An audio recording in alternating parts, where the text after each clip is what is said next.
The Buddha said that life is suffering. But why is it that humans suffer? Why is it that the natural world around us doesn't have any suffering? I mean, if you look at a tree, for example, the tree never suffers. It just does what a tree does. No meaning, no purpose. If it's an apple tree, for example, every spring it'd start growing apples, and then in the autumn time, it'd stop producing its offspring, if you like, and then it dies over the winter to be reborn again in the spring. It doesn't think about anything. It doesn't judge anything.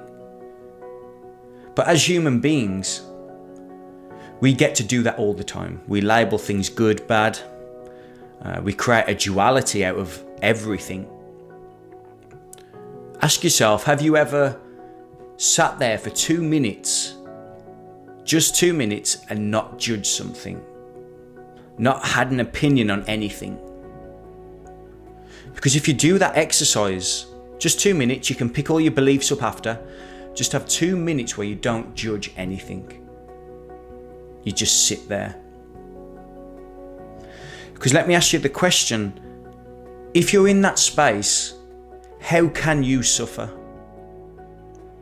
If you're just sitting there without any judgment of duality, within the duality, how can you possibly have any friction to life?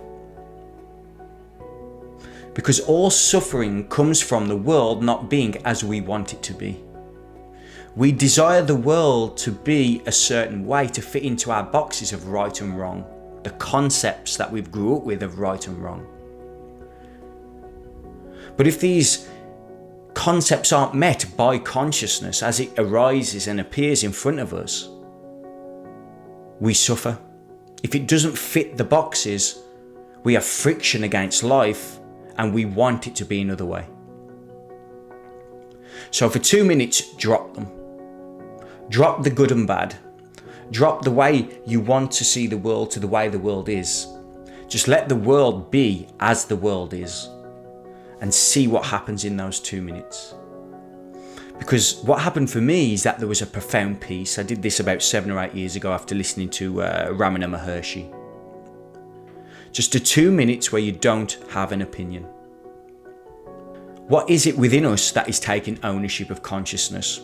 What is it that is taking ownership and doing the judging?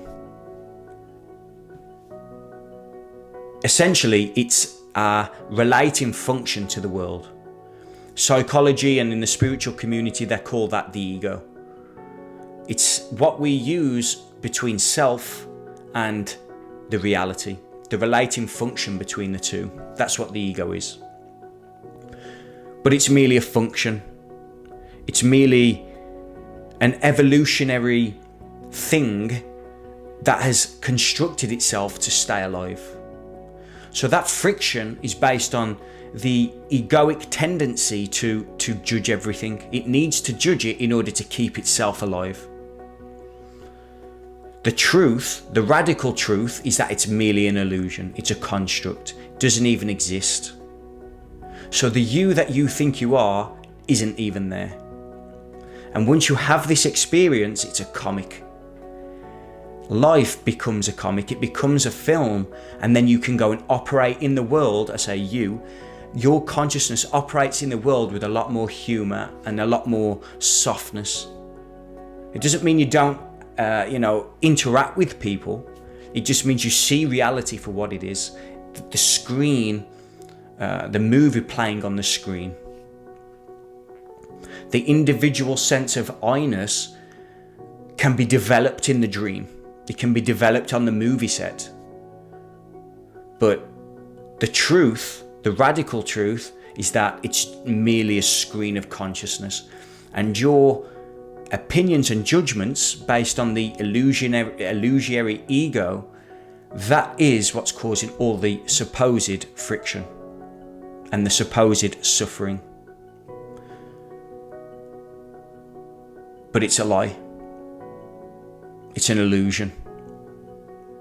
As consciousness arises out of, let's call it the field The ego takes responsibility for the experience. It puts labels and categorizes everything in order to create a linear sense of causality. So that causes that. The world isn't linear. There is no cause and effect in truth. In the dream, there is a cause and effect. That's also where we get the law of karma. Merely the cause and effect. So as consciousness arises and as our awareness is shone onto it, the relating function in the middle, which is usually labelled the ego, relates to that based on its conditioning, based on what it thinks it is. But that isn't the real you. The real you is behind that, the screen. The screen and the real you are the same thing. The awareness that doesn't have any quality, it's just aware, that is the real you. And that is the same as the consciousness as it arises. All suffering is the belief that you are separate from that. It comes from the ego relating function to the world that judges everything. So do that exercise to spend 2 minutes of not judging everything. It's also vitally important here, I'm not teaching you a thing. There isn't anything I can say that you haven't already got. It's already within you and it's instantaneous. What's known as enlightenment is right now. It's right here. All you've got to do is drop everything. Okay, that's it for this video. Check out my website, alexhitman.co.uk. I write about this type of stuff. Check out all my other YouTube videos. I really do appreciate it. Have a great day.